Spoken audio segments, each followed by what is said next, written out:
Bismillahirrahmanirrahim. Assalamualaikum warahmatullahi wabarakatuh.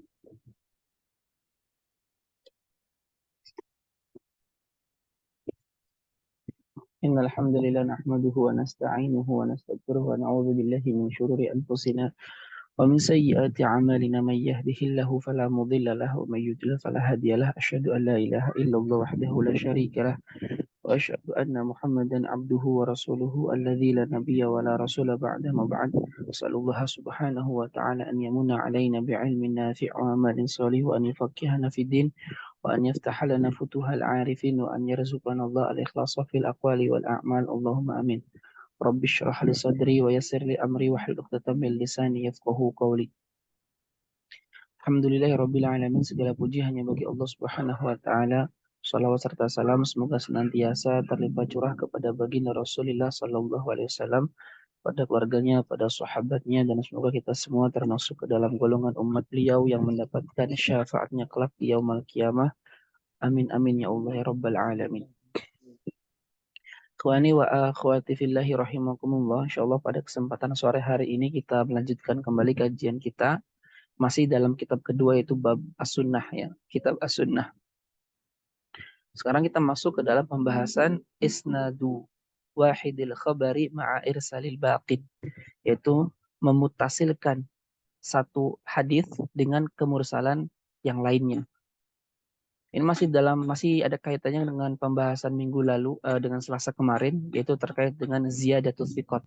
Adanya tambahan lafaz dari seseorang yang adil, ya, apakah bisa diterima atau tidak. Nah, itu masih ada kaitannya dengan pembahasan itu. Di Selasa kemarin kita sudah membahas bahwasanya tambahan lafaz dari seorang rawi yang adil, yang thiqah, kalau dia tidak satu majlis dengan rawi-rawi yang lainnya, maka itu diterima. Karena bisa jadi Nabi menyampaikan dalam satu majlis tidak ada tambahan, tapi dalam majlis lain itu ada tambahan. Ya, adapun kemudian kalau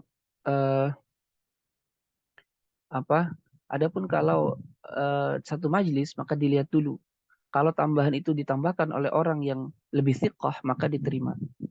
Atau sama-sama thiqah, itu juga bisa diterima. Tapi kalau tambahan itu ditambahkan dalam satu majlis oleh orang yang tidak lebih thiqah, maka ditolak. Karena bisa jadi dia salah di dalam tambahan tersebut. Itu pembahasan yang kemarin. Nah, pembahasan berikutnya adalah Bismillahirrahmanirrahim. Qala al-muallifu rahimahullahu ta'ala wa nafa'ana Allahu bihi wa bi'ulumihi fid dunya wal akhirah. Amin ya Allah ya rabbal alamin. Walau asnada, kalau seandainya satu rawi memutasilkan, asnada di sini maksudnya memutasilkan, menyambungkan sanad dan memarfukan kepada Nabi SAW. Karena hadis musnad itu adalah hadis yang sanadnya mutasil dan sandaran akhirnya adalah kepada baginda Rasulullah SAW, atau yang dikenal dengan hadis marfu.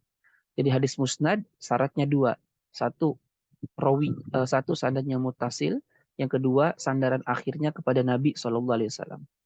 Nah, jadi maksud asnad dari sini itu ittasala. Jadi kalau ada seorang rawi memutasilkan sanadnya dan memarfukan, menyandarkan kepada Nabi, wa arsalu, sedangkan rawi-rawi yang lain memursalkan.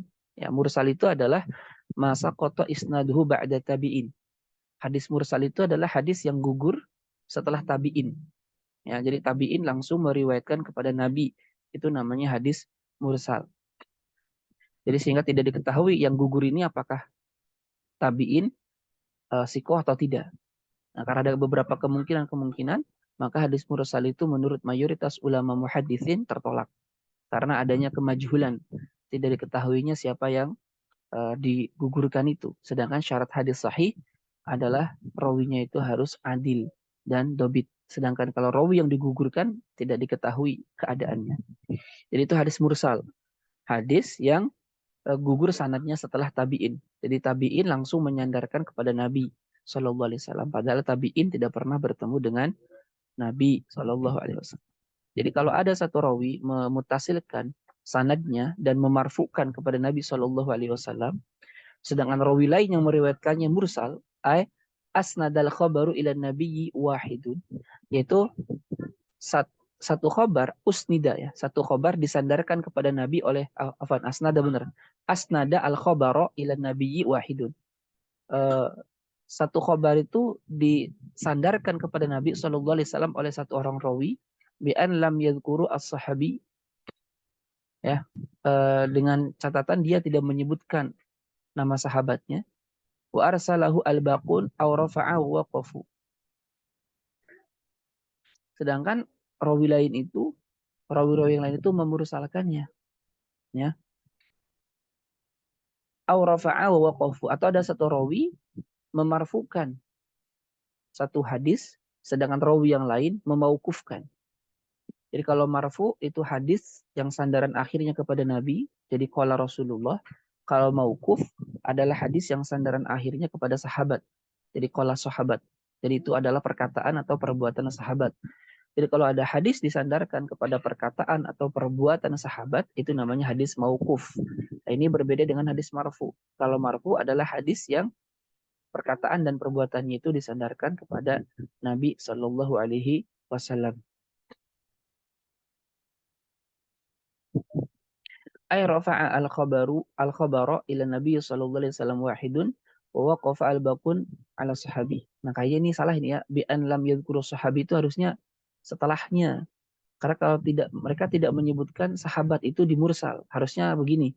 Asnada al-khabara ila Nabi wahidun wa arsalahu baqun bi an lam yadhkuru as-sahabi. Itu yang lebih tepat. Kayaknya ada kesalahan ya. Jadi yang lebih tepat, satu orang memutasilkan sanadnya kepada Nabi Shallallahu Alaihi Wasallam, yang lainnya memursalkan dengan tidak menyebutkan nama sahabat. Nah, itu lebih tepat.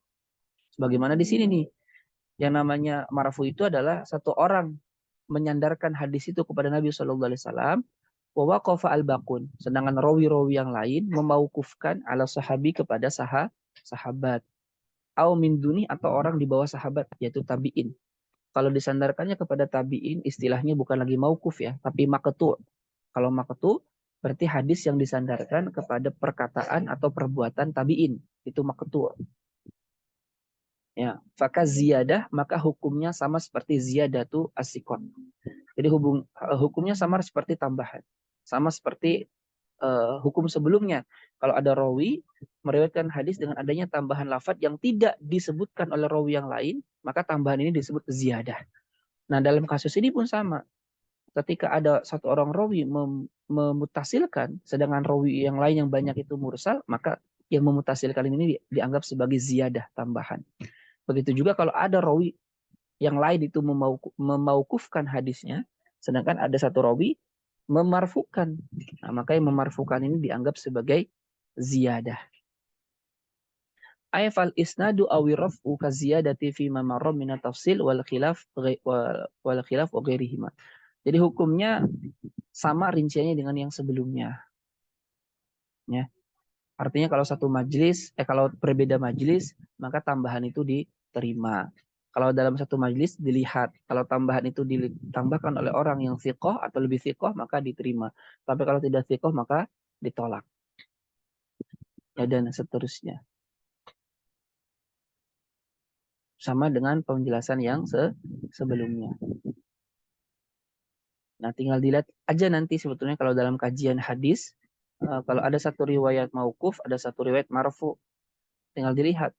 Kalau yang meriwayatkan marfu ini rawi-rawinya lebih kuat atau thiqah, ya, maka itu diterima.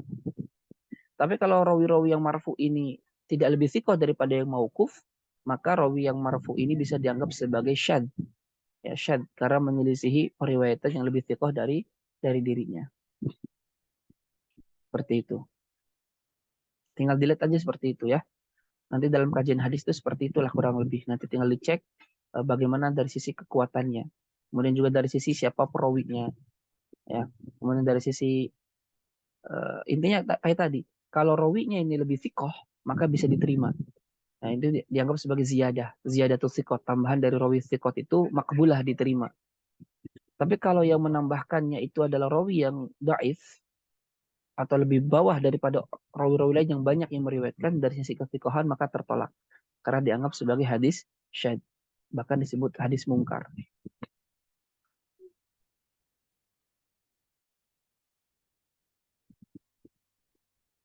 Nah, itu ada yang mau ditanyakan dulu?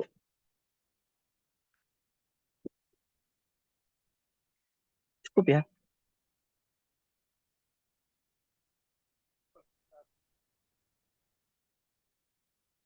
Ya, berikutnya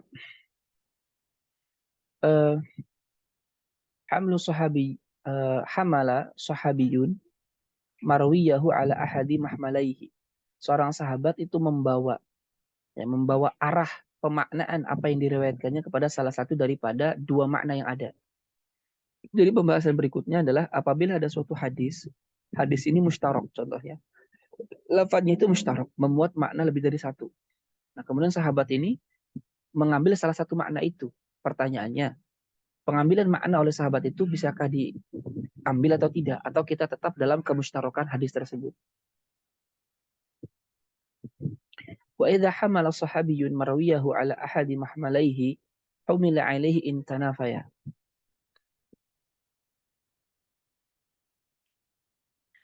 Jika seorang sahabat membawa periwayatannya kepada salah satu daripada dua makna yang terkandung dalam lafaz, humila maka dibawa alaih atas apa yang menjadi pendapat sahabat itu in tanafaya jika saling menafikan. Jadi kalau ada lafaz mustarok, maknanya itu saling menafikan. Lafaz mustarok itu kan satu lafaz yang memiliki makna dua atau lebih, ya, itu mustarok. Dan belum jelas mana yang dimaksudkan. Nah, kalau makna yang dikandungnya itu saling bertentangan antara A dan B, maka arah yang dibawa atau pendapat yang menjadi pendapat sahabat untuk memilih salah satu makna itu diambil. Karena mereka tidak mungkin mengambil makna itu kecuali ada korina. Seperti kal qur'i, seperti lafaz al-qur'i itu yahmil qur'i itu adalah lafaz mustarak yang mengandung makna suci dan haid. Jadi ketika disebutkan Qur'un itu langsung mengandung makna suci dan haid.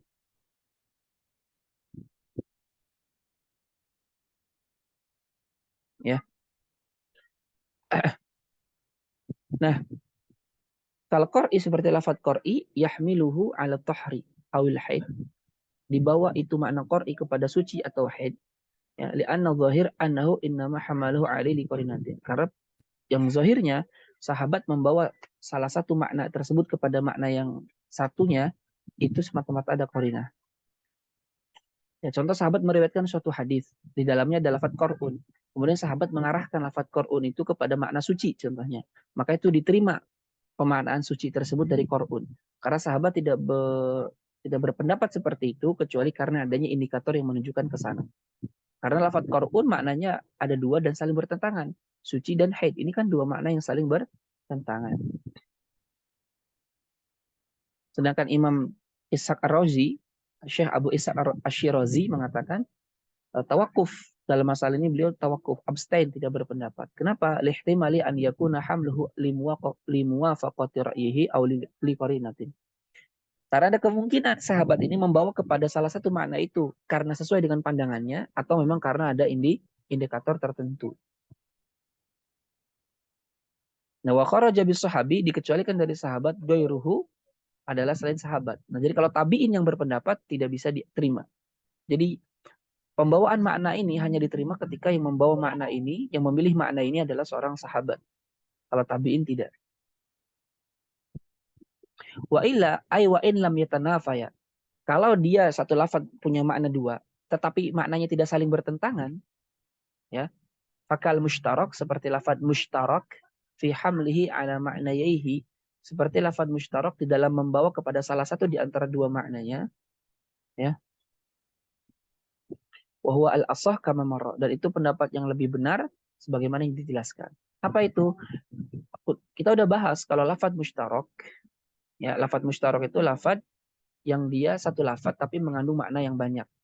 Seperti ainun, satu lafaz. Ainun maknanya bisa mata, bisa benda, bisa mata air, ya, bisa mata-mata dan seterusnya. Itu ainun. Itu mushtarak, satu lafaz maknanya banyak. Nah, maka pendapat yang sahih yang benar adalah kita membawa lafaz itu sesuai dengan mushtaraknya. Kita membawa semua makna itu tanpa dipilih salah satunya.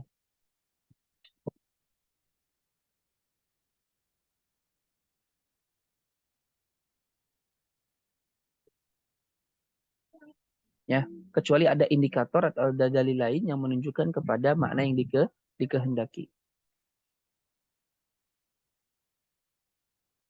Fa in hamalahu ay hamala as-sahabi marwiyahu fi ma law tanafa al-mahmalani ala ghairi zahirihi ka an hamala al-lafdhu ala ma'nahu al-majazi dunal hakiki hamala ala zahiri fil asai i'tibaran bil zahir. Seandainya kalau seorang sahabat yang membawa apa yang ia riwayatkan terhadap suatu lafaz yang tidak saling menafikan kepada makna yang selain zahirnya, seperti ia membawa kepada makna majasnya tanpa hakikohnya, maka kita tetap wajib membawa kepada makna zahirnya fil asah menurut pendapat yang sahih, karena kita melihat tetap dari sisi yang zahirnya. Hal ini sebagaimana perkataan Imam Syafi'i, kaifa atrukul haditsa biqauli man law ansartuhu la hajajtuhu. Kata Imam Syafi'i, bagaimana bisa aku meninggalkan suatu hadis dengan perkataan orang yang seandainya aku sezaman dengan mereka, pasti aku akan bisa berdebat dengannya. Ini perkataan yang menarik dari Imam Asy-Syafi'i rahimahullahu ta'ala. Jadi kata Imam Syafi'i, seandainya aku sezaman dengan para sahabat, aku bisa mendebat mereka, kata Imam Syafi'i. Bagaimana aku bisa meninggalkan hadis dengan kemustarokannya kepada satu pendapat sahabat yang mengambil salah satu maknanya, ya, yang mana seandainya aku sezaman dengan mereka, pasti aku akan bisa mendebatnya. Ya.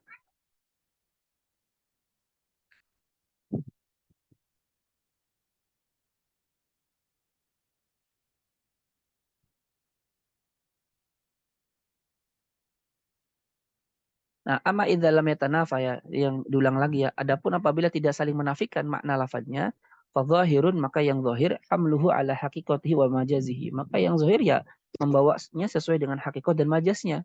Dua-duanya diambil.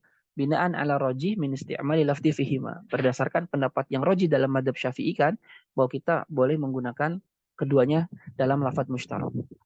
Dalam pembahasan mustarak itu kan kita udah bahas ya, apakah yang kita gunakan itu salah satu lafadznya, salah satu maknanya, atau semuanya? Dijawab semuanya. Sekalipun salah satu mustaroknya itu adalah majas.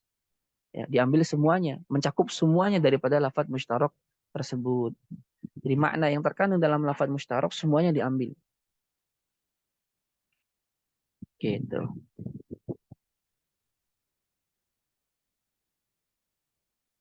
Paham tuh?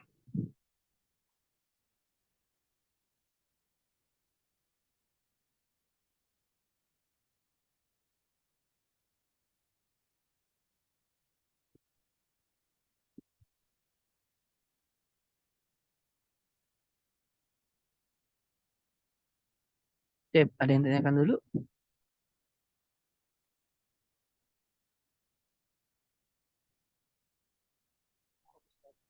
Cukup?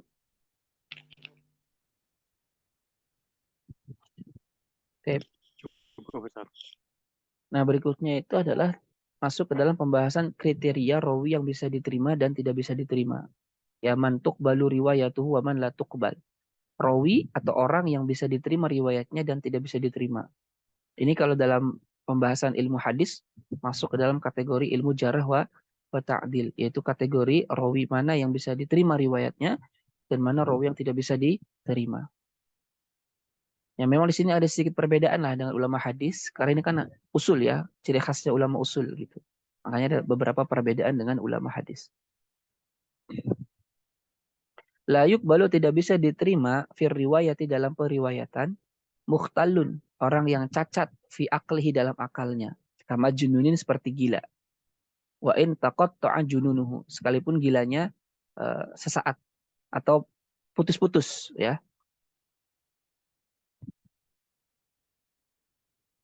Ya. Idz la yumkinuhu at-taharruzu 'anil khalal. Karena orang gila, orang yang gilanya putus-putus, seperti kadang kadang sadar, gila lagi, sadar, gila lagi. Itu tidak mungkin bisa menghindari dari kecacatan, ya. Oleh karenanya, syarat pertama rawi yang bisa diterima periwayatan hadis adalah rawi yang tidak cacat akalnya, tidak gila, dan tidak gila, baik gila yang mutbiq, yang senantiasa gila, atau gila yang takottu, yang kadang-kadang. Maka periwayatan dari mereka tidak bisa diterima. Wala kafirun, juga tidak diterima dalam periwayatan orang kafir. Jadi riwayat orang kafir tidak diterima. Sekalipun dia adalah orang yang sangat taat beragama dan menghindari daripada berbuat dusta, maka tetap tidak bisa diterima. Adapun kalau dia mengambil hadis atau mendengar hadis dari Nabi ketika kafir, kemudian ketika ia meriwayatkan hadis itu sudah dalam keadaan muslim, diterima enggak riwayatnya? Mayoritas ulama mengatakan riwayat yang seperti ini diterima. Karena tidak disyaratkan ketika ya at-tahammul mengambil hadis, meriwayatkan hadis dari Nabi itu dalam kondisi muslim. Tapi dalam hal al-ada, penyampaian hadis itu memang disyaratkan harus muslim. Maka ketika menyampaikan hadis dan yang menyampaikannya orang kafir, maka tidak bisa diterima. Tapi kalau orang kafir, ketika mendengar hadisnya semasa kafir, kemudian dia masuk Islam, lalu meriwayatkan apa yang ia dengar semasa ia kafir. Riwayatnya diterima enggak? Menurut mayoritas ulama hadis, riwayatnya diterima. Wakadha sobiyun yumayyiz fil asah. Begitupun anak kecil yang sudah mumayyiz itu tidak bisa diterima periwayatannya fil asah menurut pendapat yang sahih karena idla wuthuqa bih. Tidak ada kepercayaan padanya, tidak bisa dipercaya. Ya. Tapi kalau dikatakan dia nih anak kecil mumayyiz, mendengar hadis dari Nabi. Kemudian ketika menyampaikan hadis sudah dalam keadaan balik. Diterima enggak hadisnya? Diterima. Nah, diterima.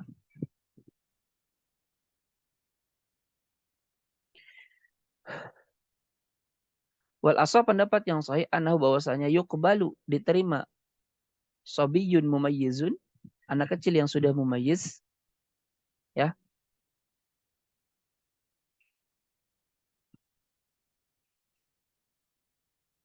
Apa i'rabnya sih? Wal asahu annahu yuqbalu sobiyun, ya, tahammala fabalagha faada. Ini yang tadi saya terangin. Menurut pendapat yang sahih bahwa anak kecil yang sudah mumayyiz itu diterima ketika dia mendengarkan hadis. Tahammul ya, tahammala ketika dia mengambil hadis. Fabalago lalu dia balik faada ketika sudah balik baru ia meriwayatkan hadis yang ia dengar ketika dia mumayyiz. Ya, ma tahmiluhu lintifa'il mahdzur as-sabiq maka hukumnya diterima. Jadi kalau ada orang anak kecil belum balik mendengar hadis dari Nabi.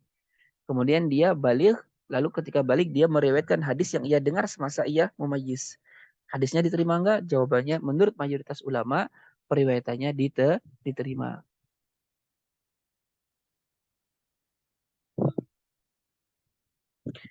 Kemudian wal asah pendapat yang sahih annahu bahwasanya yuqbalu mubtadi'un. Diterima perawi yang mubtadi ahlul bid'ah, ya.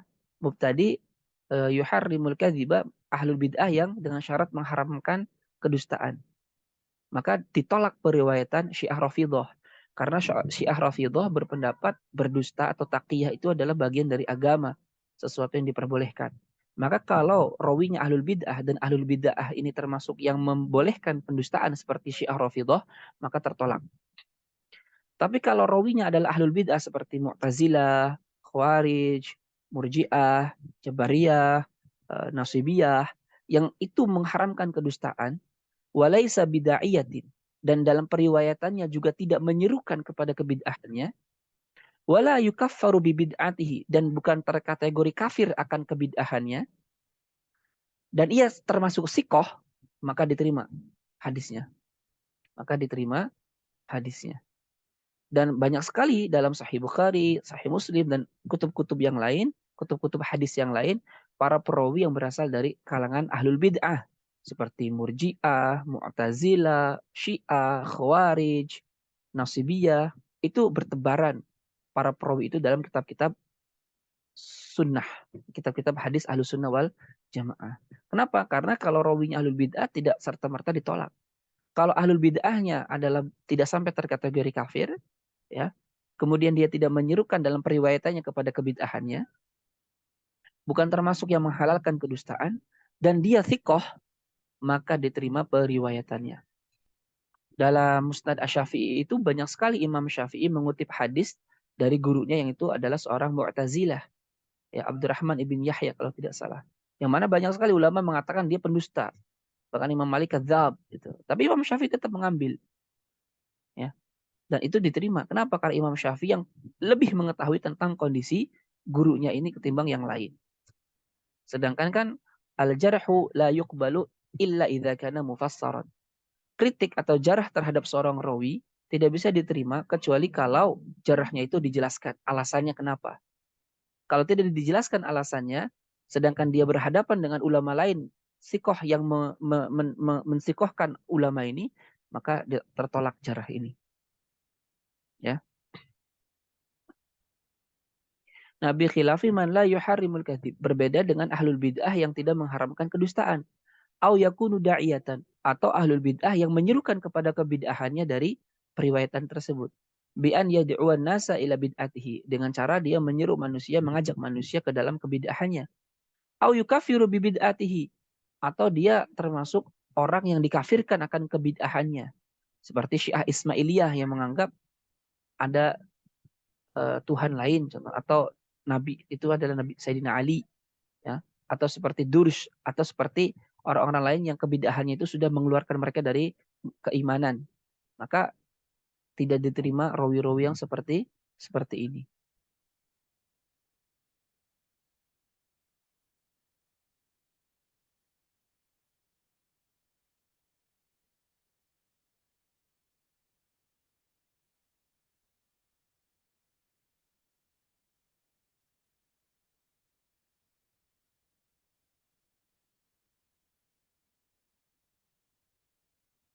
Kemudian wal asal dan pendapat yang sahih anah bahwasanya yuqbalu diterima riwayat man laisa faqihan, diterima riwayat dari seorang rawi yang tidak faqih. Karena tidak disyaratkan perawi itu haruslah orang yang faqih atau mengerti apa yang ia riwayatkan. Nggak mesti. Dia cukup hanya mendengar kemudian meriwayatkan lagi. Wa in khalafal qiyas, dan sekalipun itu menyelisih kias. Periwayatannya itu menyelisih kias sekalipun diterima. Karena dalam periwayatan yang menjadi tumpuan itu bukan kefahaman dia, tapi adalah kesikohan dia. Apakah dia cermat dalam mendengar hadis sehingga dia menyampaikan sesuai dengan apa yang ia dengar atau tidak. Jadi tidak ada kaitannya dengan kefakihan atau enggak. Makanya dalam sabdanya kan Allah mengatakan, Rasulullah mengatakan bahwasanya eh, rubba balighin, betapa banyak orang yang menyampaikan itu tidak lebih fakih dari orang yang mendengarkan. Bisa jadi orang yang mendengarkan riwayat hadis itu lebih fakih daripada orang yang meriwayatkan. Gitu. Jadi tidak disyaratkan orang yang meriwayatkan hadis itu harus fakih. Cukup di, disyaratkan dia harus orang yang adil dan dobit, cermat, tidak mudah lupa, tidak gampang salah, tidak mudah ragu-ragu. Ya.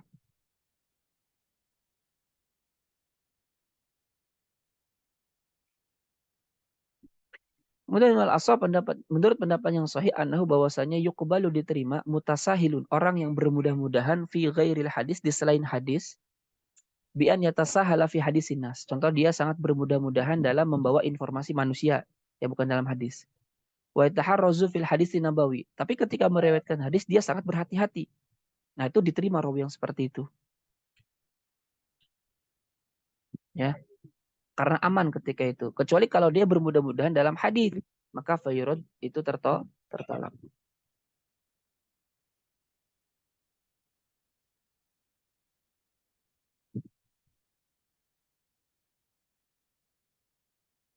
Wa yuqbalu dan diterima muksirun, dan diterima orang yang banyak meriwayatkan.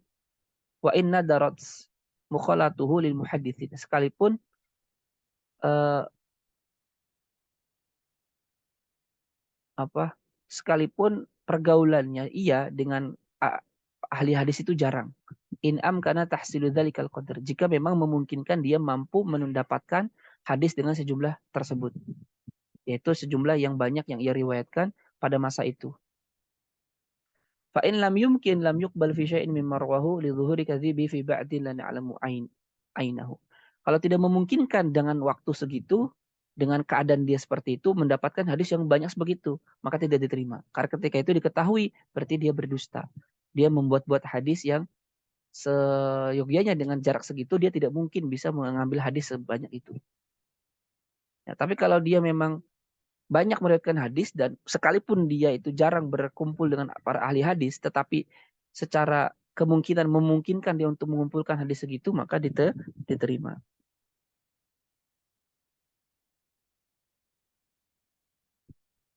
Paham dong?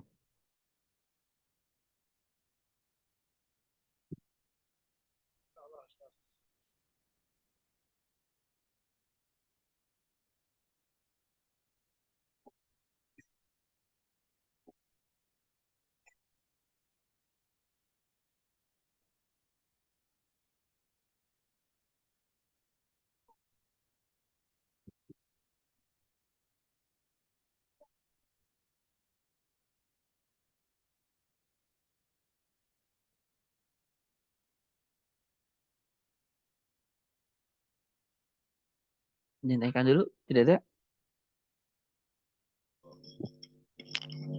Tidak usah. Baik. Berikutnya ya, syarat seorang rawi dan definisi keadilan. Wa syaratul rawi dan syarat seorang rawi adalah al-adalatu haruslah adil. Karena nanti syarat hadis sahih itu 5.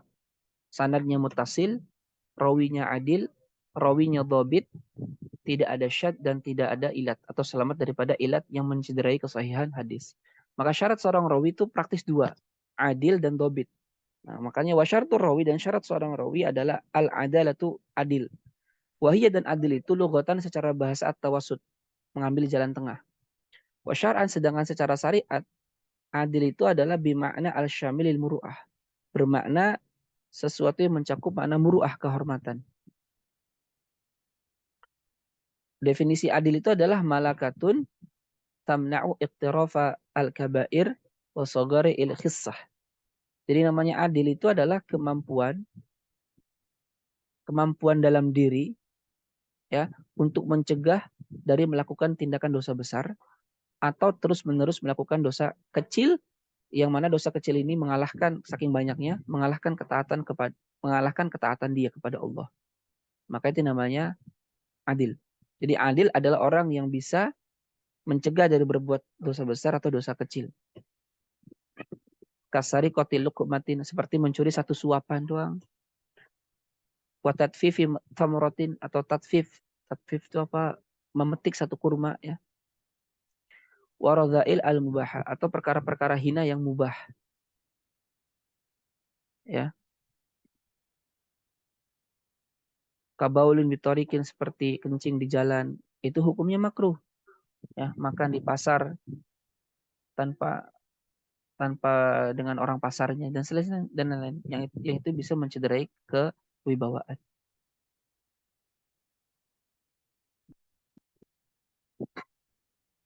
Adapun dosa terus-menerus melakukan dosa kecil itu seperti kakadzibatin la yata'allaqu biha dharurun, seperti melakukan dusta yang tidak ada kaitannya dengan bahaya atau pandangan dia kepada wanita asing. Ya. Jadi adil itu intinya adalah orang yang bisa mencegah dari berbuat dosa besar dan terus-menerus berbuat dosa kecil yang mengalahkan daripada ketaatannya kepada Allah. Maka nanti adil itu ada 5 syaratnya. 1 muslim, 2 baligh, 3 berakal, muslim baligh berakal, ya. Selamat daripada muru'ah, selamat daripada cacat muru'ah, selamat daripada cacat kewibawaan, dan yang kelima, dia selamat daripada kefasikan, yaitu tidak berbuat dosa besar atau terus-menerus dosa kecil yang malahkan ketaatan. Kalau orang memenuhi 5 syarat ini, dia muslim, dia baligh, dia muslim, ya, dia muslim, dia baligh, dia berakal, ya, kemudian dia tidak cacat muruahnya dan tidak fasik, maka dia adil sehingga riwayatnya bisa diterima.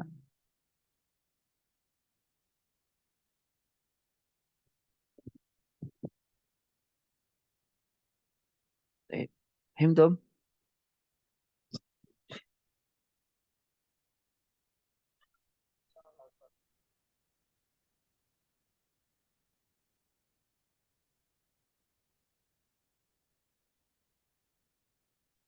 Fahim? Kalau paham, kayaknya dicukupkan dulu sampai di sini. Nanti insya Allah Selasa depan kita masuk ke riwayatul majhul ya, insya Allah. Kita akhiri dengan membaca istighfar. Ini mohon maaf ya, agak sedikit pusing ini. Jadi kita udah dulu. Kita akhiri dengan membaca istighfar. Astagfirullahaladzim, astagfirullahaladzim, astagfirullahaladzim. Doa kafaratul majlis. Subhanakallahumma bihamdika asyhadu an la ilaha illa anta astaghfiruka wa atubu ilaik. Walafu minkum. Assalamualaikum warahmatullahi wabarakatuh.